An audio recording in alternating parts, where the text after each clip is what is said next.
malaking krimen sa Estados Unidos na merong namatay dahil sa drug overdose. At kung makikita ninyo doon sa police report ay nandoon ang pangalan ni First Lady.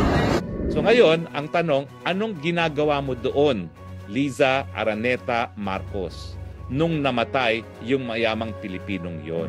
Di umano, ang cause of death ay overdose daw. O, ano ginagawa mo in the company of someone na nagdodroga? Ibinunyag kamakailan ni Vice President Sara Duterte sa isang interview ang pagkakasangkot umano ni First Lady Liza Marcos sa isang insidente sa Amerika na may kinalaman sa iligal na droga. Ayon kay VP Sara Duterte, batay sa police report ng Beverly Hills Police Department sa Los Angeles, kabilang daw ang pangalan ni First Lady Liza Marcos sa mga huling nakasama at nasa loob mismo ng silid nang binawian ng buhay ang nasabing individual dahil di umano sa drug overdose.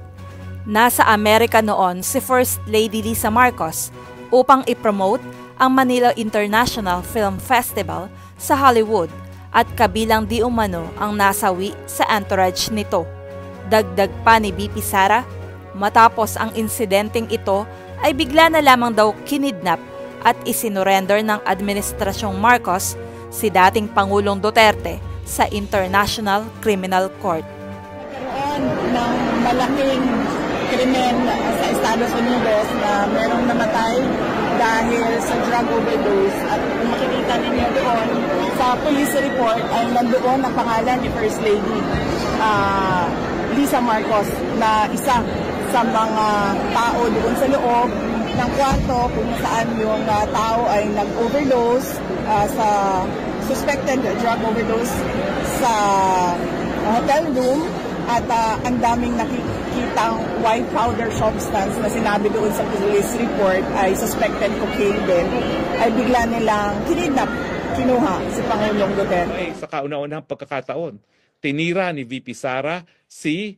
Liza Araneta Marcos na nabanggit sa isang police report na di umano ay nandoon sa scene of the crime dahil dun nga sa pagkamatay ng isang mayamang Pilipino na nangangalang Tantoco.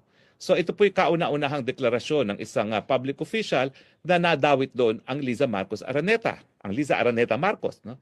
Now sa chismis bago nagdeklarasyon si